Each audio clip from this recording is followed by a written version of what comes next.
They weren't always the railway children. At first, they were just Bobbie, Peter, and Phyllis, 3 children who lived in a big house in London. They didn't get the train very often. They didn't know much about the railway then. Bobbie was 14 years old. She was a kind girl, and she always tried to help people. Then there was Peter. One day, he wanted to be a train driver. And Phyllis was 8 years old and very curious. The children lived in a beautiful house with their mother and father. Mother was always there. She helped them with their schoolwork, and she read them stories. Father did an important job for his country. He had a lot to do, but after work, he always had time to play with the children. Bobbie, Peter, and Phyllis were very happy. So how did these children become the railway children? The story starts on a very important day. It was Peter's birthday. He was 10 years old. He had a very nice party. There was a lot of good food and nice games to play, but what Peter really wanted was a toy train for his birthday, and that's what he got. It was a beautiful train. He played with it all day. In the evening, Bobbie went into Peter's bedroom. She wanted to say happy birthday again. "Are you playing with your train?" she asked. "No, look, it's broken." Peter tried not to cry. "I'm a big boy now, and big boys don't cry," he thought. "Don't worry," said Bobbie. "Father is coming home now for dinner. He can help you." At dinner, Peter waited. "I can't ask my father now," he thought. "I must wait and ask him when he finishes his dinner. But please finish dinner soon." When the family finished eating, Peter couldn't wait another minute. "Father, look at my train. What can I do?" "Don't worry, Peter," said Father. "Let's look at it together." "Together," said Peter. "Yes, me, you, Bobbie, and Phyllis," said Father. "But they're girls," said Peter. "Girls are clever too, you know," said Father. At that moment, there was a knock at the door. "Who can that be?" said Father. "It's very late. Stay in the dining room, children." Mother and Father went to open the door. The children waited in the dining room. They were very curious. "Who is it?" asked Bobbie. "It's strange. People don't usually come to visit in the evening."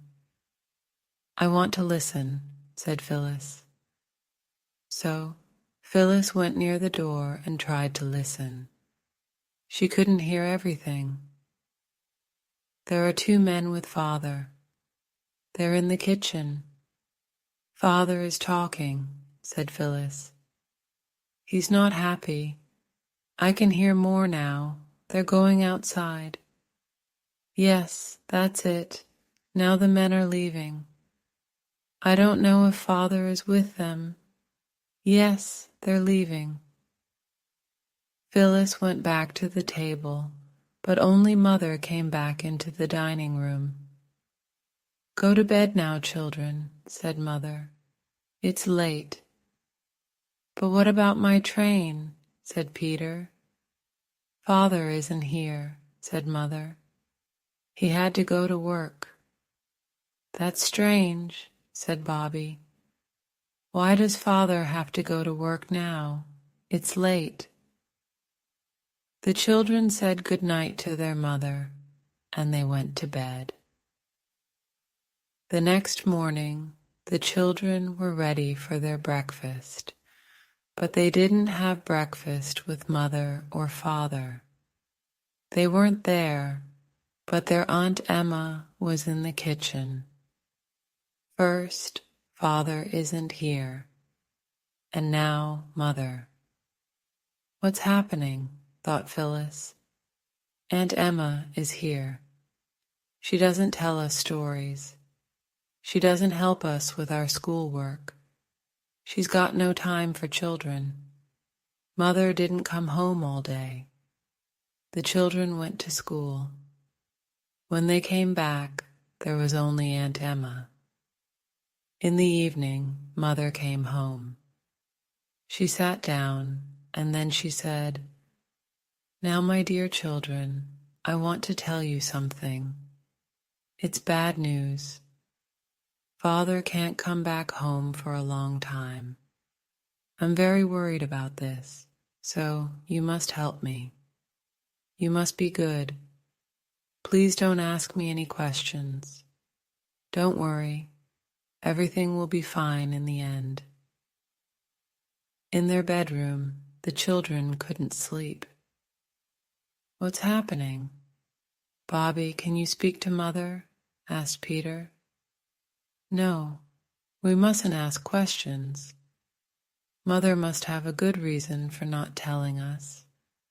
We promised to be good, remember? It's something about Father's job. We have to wait. We can't do anything now." After that, Mother often went out, and Aunt Emma stayed with the children. One evening, Mother came home late. She was very tired. "Now, my children," said Mother, "we're leaving this house. We're going to a new house. It's called 3 Chimneys. You'll love it. I know you'll love it." Everything is changing, thought Bobbie. What next? "Can I take my toy train?" asked Peter. "Yes," said Mother, "but we can't take everything with us." 3 Chimneys is small. The children were worried. Where was this new house, and how small was it? A week later, they were on the train to begin their new life. At first, the children enjoyed looking out of the train window, but soon they were tired. After many hours, the train arrived. They got off the train and looked around. They couldn't see very much. They were cold, tired, and hungry, and it was very dark. "We have to walk now," said Mother. So they walked. They saw a lot of farms, and then they saw a hill. "Where's the house?" asked Peter. "It's up this hill," said Mother. And so they went up the hill. Then they saw a house. "Look, there it is," said Mother. They opened the door. It was very dark and cold inside. Mother had a candle, so they began to see more and more.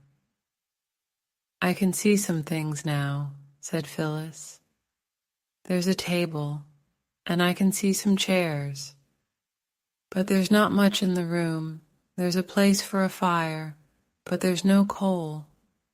That's why it's very cold." "What's that noise?" asked Bobbie. "It's only a rat," said Mother. "A rat," said the children, all together. "Wake up," said Bobbie.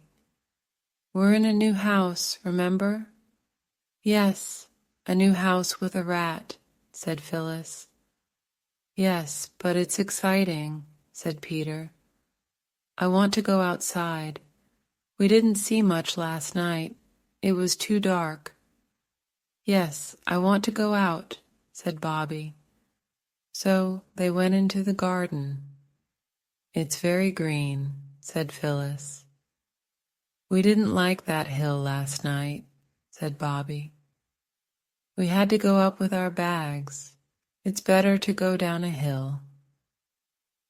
So they ran down the hill. Wait, I can see the railway track and a tunnel, said Peter. I want to go there. They started running again. Soon they arrived at the track. It's fantastic, said Bobbie. Then they heard a noise. It was from the tunnel. Choo-choo, choo-choo. It was a train, and it was very fast. That was exciting, said Peter. It was exciting to be very near a train and see all of it, said Phyllis. Often at the station you can't see all of the train at the same time. I want to go to the station now. Good idea, said Bobbie. They followed the track, and soon they arrived. We usually go to the station to get a train or to meet someone. Today we're here because we want to be here, and it's only us. No mother and no father.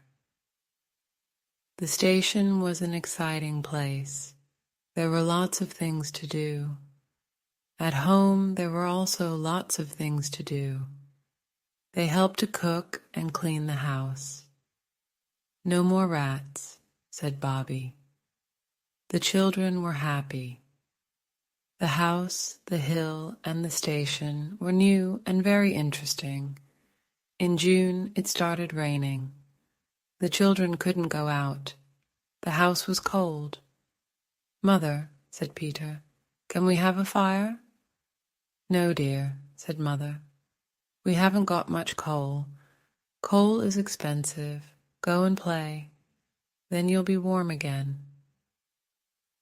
At dinner time, the children looked at the table. There was bread and butter and jam. You can have jam or butter on your bread, not jam and butter. We don't have a lot of money, said Mother. No jam and butter and no coal. This is really bad, Peter thought. At the station there's a lot of coal. Then he had an idea. After dinner, Peter called his sisters. I've got an idea, he said. Come with me to the station and bring some bags with you. All right, said Bobbie and Phyllis. When they arrived, Peter put some coal in his bag. Quick, help me, he said to his sisters. But stealing is wrong, said Bobbie. We mustn't do this. We need to do it, Bobbie. We need some coal. We're not stealing. There's so much coal here. They don't need it all. All right, said Bobbie. But we have to be quick. But then they heard a noise. There you are. It was the porter. I've got you now, you bad children, he said. We're not bad, said Peter. The porter had a candle, and he looked at the children. Well, you're the children from 3 Chimneys. Why did you do this? Don't you know it's wrong to steal? I didn't think it was wrong, said Peter. There was so much coal. You didn't need it all. We had no coal for a fire. We were cold, Mother was cold, and... Well, said the porter. All right, let's forget about it this time. But remember, young man, it's wrong to take something that's not yours. Don't do it again. I promise. Thank you so much, said Peter. We're going home now. The children tried to stay at home, but it was difficult. It was very interesting at the station and very different from life in London. Soon they decided to go back, only to watch the trains.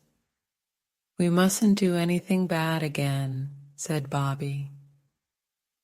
They went to the station every day, and they learned all the times of the trains that arrived. The porter's name was Perks. He saw the children every day. I was wrong about those children, thought Perks. They're good, and they're really interested in the trains. One morning, the children were near the tunnel. Maybe the next train is going where Father lives now. I really want to see him again, said Phyllis. Me too, said Peter. The 9.15 train is arriving now. We can wave at the passengers. The train went by, and the children started to wave. On this train, there was an old gentleman. He had white hair, and he wore a large hat. From a train window, the children saw a hand. This hand held a newspaper. It was the old gentleman's hand. From that day, at 9.15, the children waved at the train, and the old gentleman always waved at them. Maybe the old gentleman knows Father. He can tell him that we wave every day, thought Bobbie. The children asked Perks a lot of things, and Perks tried to answer all their questions. They were now good friends. Every day the children went to the station. They stayed with Perks, and they waited for the 9.15 train. One day, they couldn't wave at the train. Mother wasn't well. She stayed in bed, but in the evening, she didn't feel better. Let's get the doctor, said Bobbie. He can help Mother. Soon the doctor arrived. What is it? What's wrong? Asked Bobbie. She needs some medicine, said the doctor. The house must be warm, and she needs some good hot food and a lot of tea. All things that are very expensive, thought Bobbie. We don't have the money. What can we do? Think, Bobbie, think. That evening, the children took a sheet from their bed. What did they do with the sheet? Wait and see. At 9.15 the next morning, the old gentleman was on the train. He stopped reading his newspaper. Here's the tunnel. We're near the station, he thought. I can wave at those 3 nice children again. The train came out of the tunnel. He looked out of the window, but he didn't see 3 children. He only saw one. It was Peter. Peter had a sheet in his hands. There were some words on the sheet.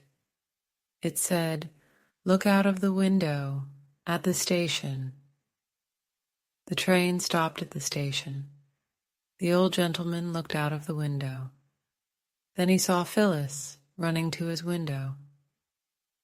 I thought I was late, she said. Then she gave the old gentleman a letter. Soon the train started again, and he read the letter. Dear Mister, we don't know your name. Mother is ill. We have to buy some medicine, but we don't have much money. Can you help us? Father isn't here, and we don't know his address. Father will pay you when we see him. Here are the things that Mother needs. Thank you so much. The old man looked at the letter again. Then he smiled. That evening at 6:00, a big box arrived at 3 Chimneys. The children opened the box. Inside there was some medicine and some other things they needed. There was a letter to the children. Dear children, here's the medicine. Tell your mother it's from a friend. She'll be better soon. Don't worry." The old gentleman was right. 2 weeks later, the children made another sheet. On this sheet they wrote, "She's better. Thank you for the medicine." When the old man saw it, he smiled and waved at the children again. The train passed, and then Peter said, "Now we have to tell Mother about the old gentleman." The children went home. They told Mother everything, but Mother wasn't very happy. "You mustn't talk to other people about our life. Promise me this." The children promised. They were very sorry. Soon they were happy again. The next day was Bobbie's birthday. On the table there were lots of good things to eat and a birthday cake. Bobbie was very happy. At the end of the party, Peter gave his sister something. "It's the toy train," said Peter. "I know it's my train, but now it's also your train. We can play with it together." "Thank you, Peter," said Bobbie. "You're a good brother. This is a really great day. Thank you, everybody." The next day, Bobbie looked at the train. "It's beautiful," she thought. "Peter is really sad because it's broken, but I know what to do." An hour later, Bobbie was at the station. She waited for the next train, and when it arrived, she got on. "Excuse me, driver, can you help me?" she said. But the driver couldn't hear her. "Please, driver, I've got my brother's toy train, and it's broken, and—" But then the train left the station. "Help me," said Bobbie. "Stop the train." The driver still couldn't hear Bobbie. Then the driver saw something. There was a little girl. She was very frightened. "What are you doing here?" said the driver. "You can't stay here. It's dangerous." "I'm sorry," said Bobbie. "I've got this toy train. It's my brother's, and it's broken. Can you help me? It's really important." The driver looked at the toy train. Then he looked at Bobbie. "She's only a little girl," he thought. "Well," said the driver, "I can try. I have a friend. Maybe he can help me, but first we have to take you home." At the next station, Bobbie got off the train. The driver helped her to get another train for her town. "Well, Bobbie," said the driver, "I know where you live.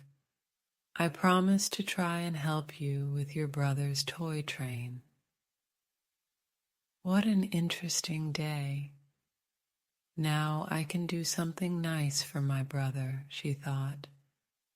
2 days later, her brother had a very big surprise. "Peter, come to the station with me," said Bobbie. "Why?" asked Peter. "Because I want you to meet someone. It's a surprise," said Bobbie. Bobbie and Peter went to the station. At the station, there was a man on the platform. "Hello, Peter," said the man. "I'm a train driver. I know you want to be a train driver one day. Your sister told me. I have something for you." Then the driver gave Peter his toy train. Peter took the train. "I can't believe it. A real train driver. My train is new again," said Peter. "Thank you." One day the children were at the station again. They had to meet their mother. "When is Mother arriving?" asked Phyllis. "Very soon," said Bobbie. "Let's wait here. She'll be tired, so we can help carry her bags." Then the children heard a strange noise. "What is it?" asked Peter. There were a lot of people on the platform. The children could hear Perks. "Okay, everybody," said Perks. "Please stay back. I need to do my job."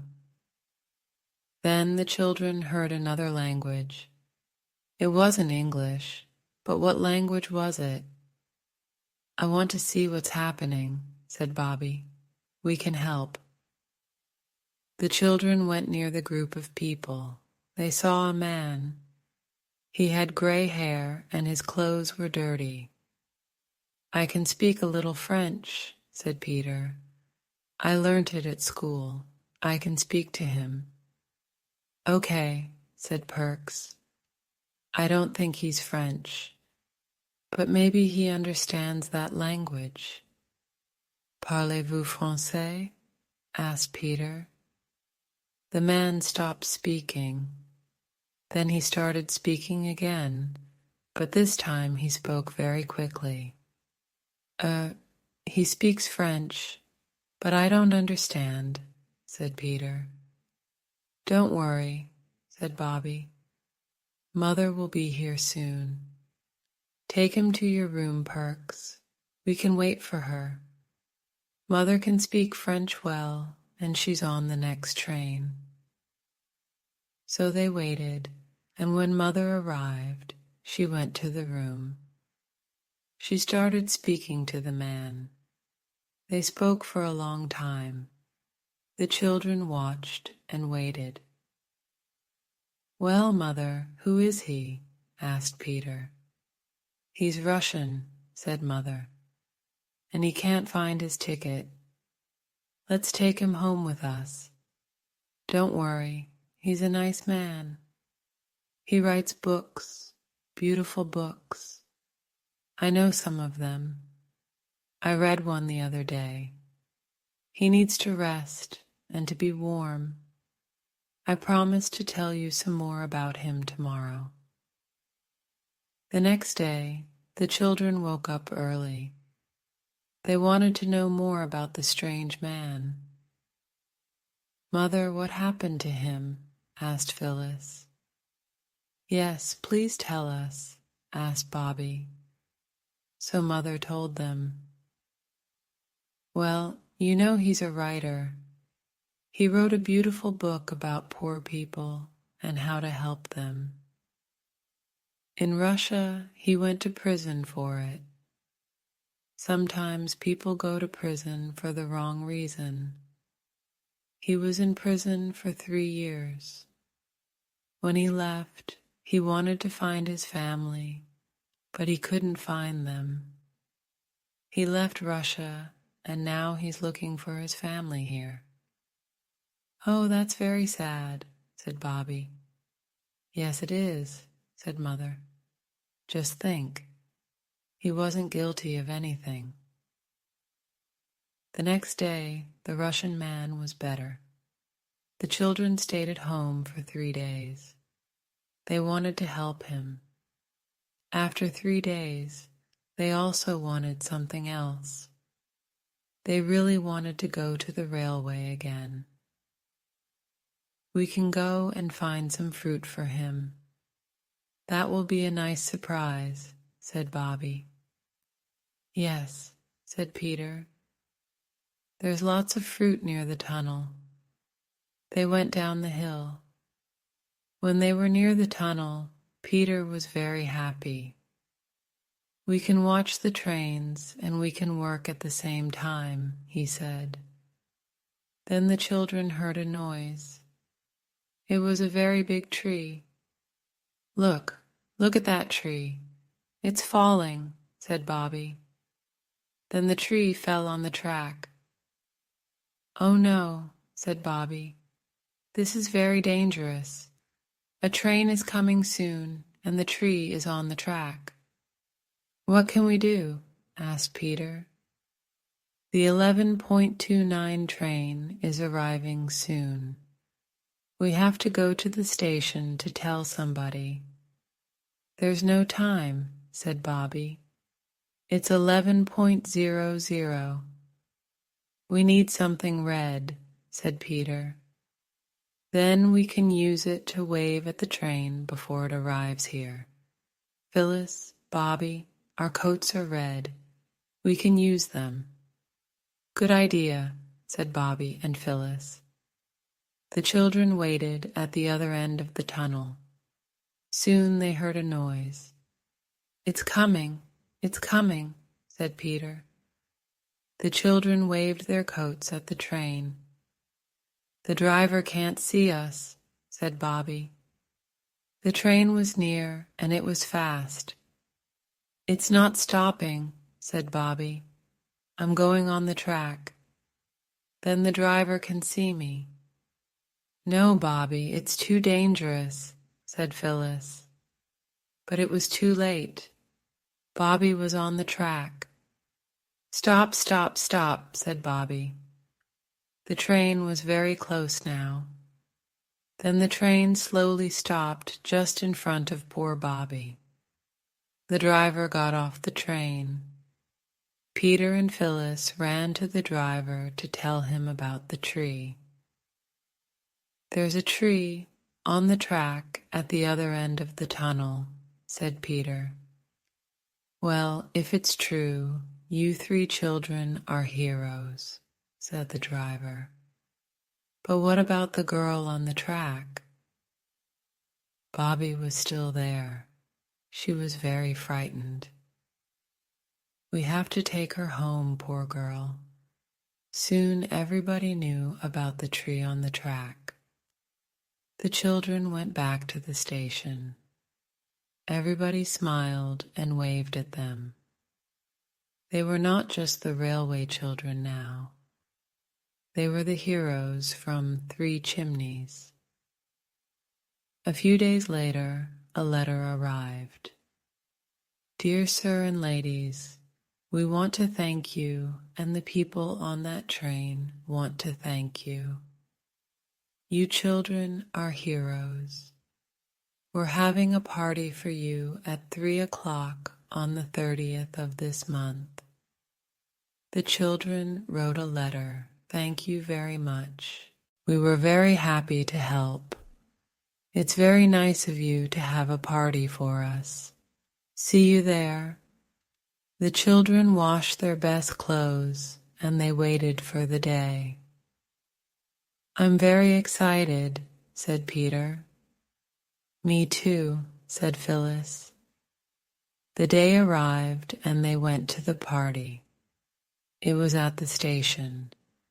There were flowers, a lot of food, and a lot of people. Lots of people came to thank the children. "I was on that train," said one man. "Thank you. You are heroes," said another man. The children looked for one special person. There he was, the old gentleman from the 9.15 train. He stood in front of the people, then he started to speak. "I'd like to give something to these special children," he said. "They did a great thing. Bobbie, Peter, and Phyllis, you're the heroes from 3 Chimneys, and we're all very happy to know you."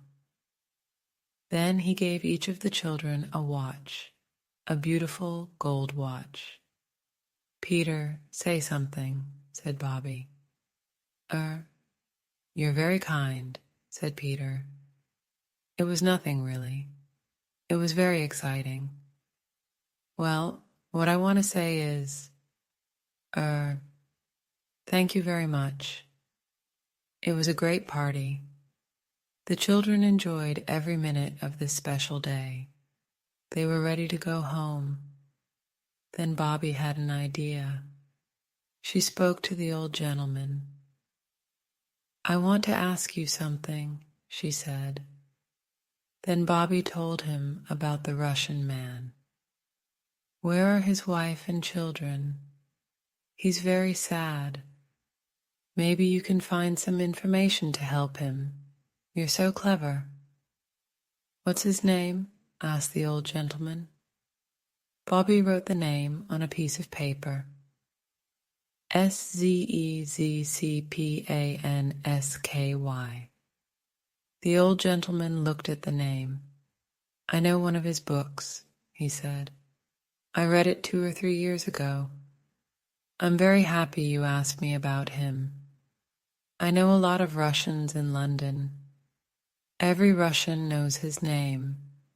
I can try to get some information. Now tell me about you. So Bobbie told the old gentleman about London and about 3 chimneys and about many other things. 10 days later, the children heard a knock at the door. It was the old gentleman. Hello, he said.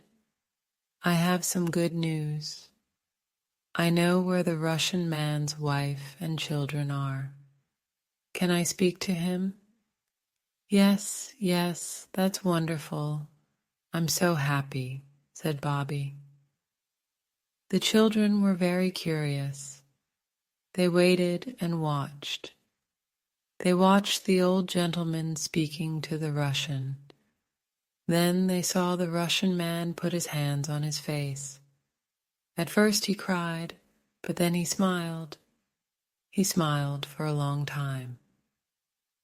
Well, said Bobbie, I'm so happy that his story has a happy ending. One day, Bobbie made some tea for her mother. Thank you, said Mother. Bobbie, do you think that Peter and Phyllis are forgetting their father? No, said Bobbie. Why? Because they don't talk about him now, said Mother. We talk about him when you're not here. When you're at home, we don't say anything. We don't want you to be sad, said Bobbie. Bobbie, said Mother. Something bad happened to us. To Father, when we left London. It's true.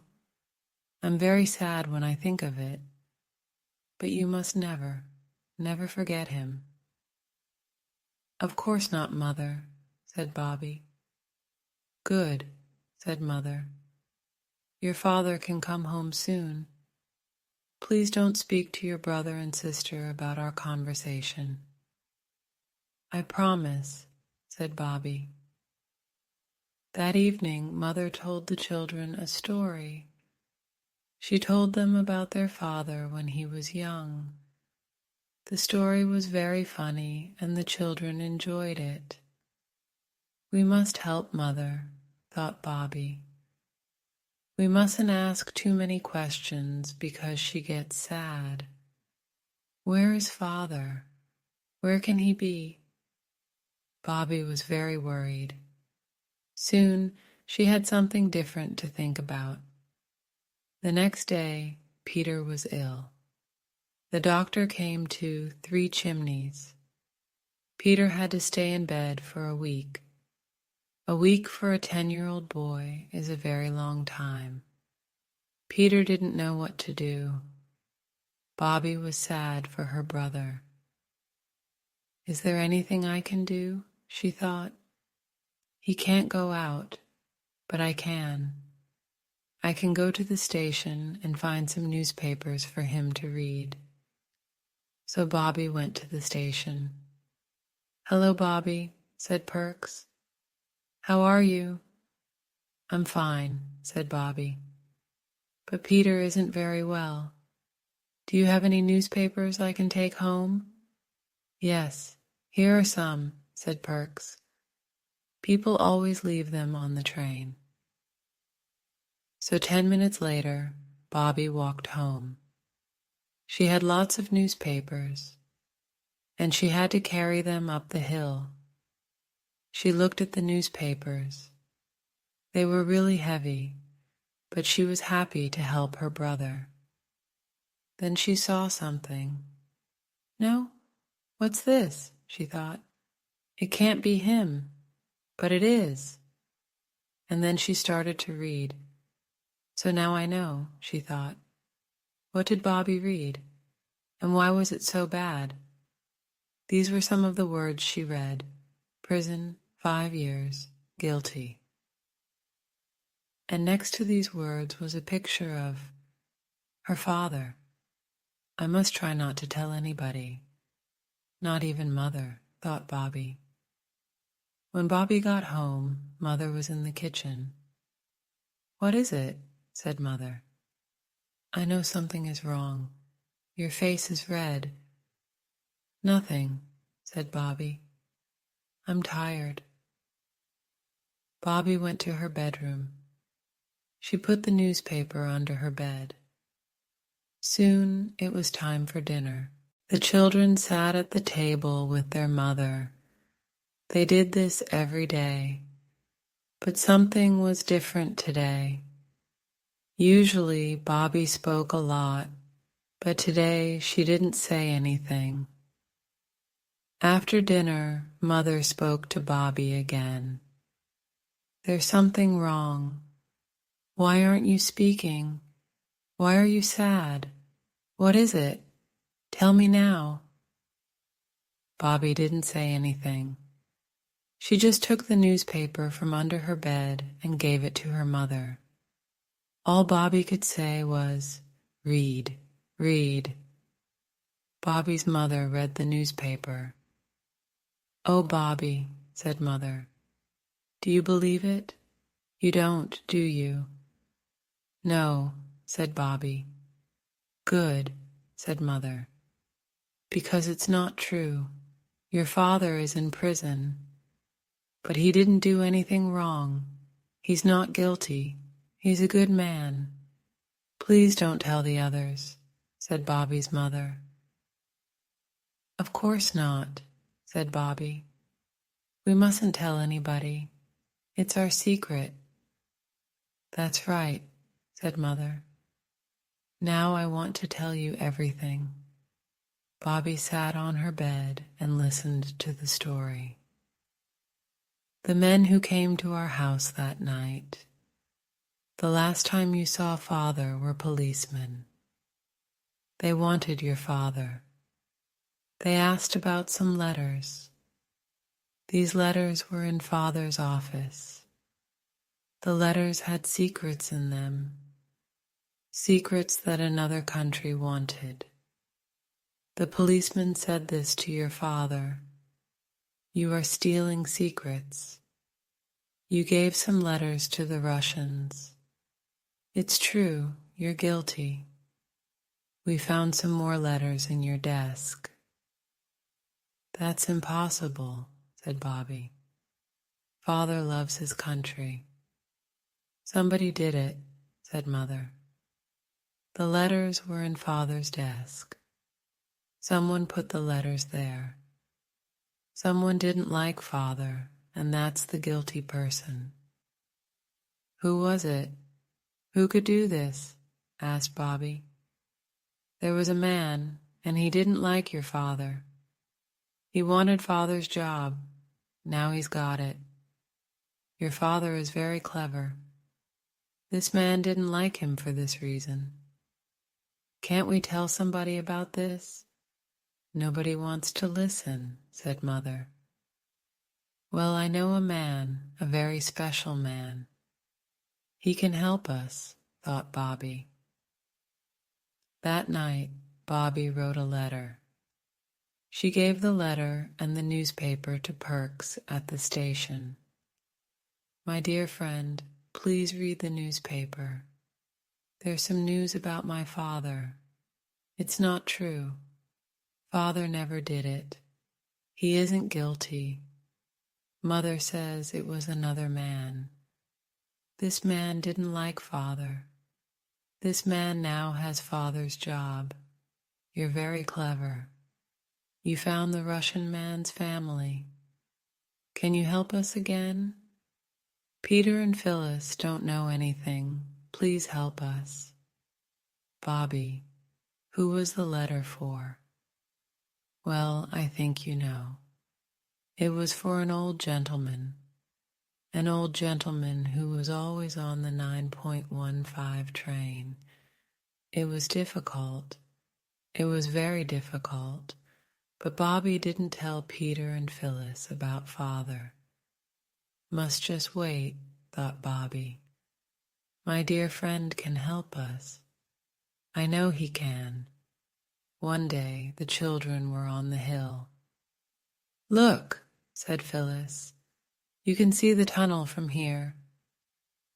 Then Phyllis saw another thing. Can you see those boys near the tunnel? They're running. They're running into the tunnel. How many are there? 1, 2, 3, 4, 5, 6. 6 boys. I'm going to the other part of the hill, said Peter. I want to watch them come out. We want to come too, said Phyllis and Bobbie. The 3 children went to the other part of the hill. After 5 minutes, the boys came out. Phyllis counted again. 1, 2, 3, 4, 5. 5. Where's number 6? He's not coming out. They didn't sit on the hill for long. They went into the tunnel to look for the boy. When you're on a train, a tunnel is exciting, and this was a very long tunnel. Walking in a tunnel isn't exciting. It's dark, it's dangerous, and there are rats. Can't we go to the station to ask for help? Said Phyllis. I don't like it in here. No, we have to look here now, said Bobbie. We don't have much time. They looked everywhere. They had a candle, but it was very dark. Then they saw something. It was a boy. The children ran to him. Is he sleeping? Asked Phyllis. I don't know, said Peter. Speak to us. Say something. Wake up, said Peter. At that moment, the boy woke up. Who are you? He asked. We're from 3 Chimneys, said Bobbie. We're here to help. My leg. I can't walk, said the boy. Try, said Peter. I can't, said the boy. I have to sit down. I want to stay with him, said Bobbie. I have the candle. Go and find someone who can help before a train comes.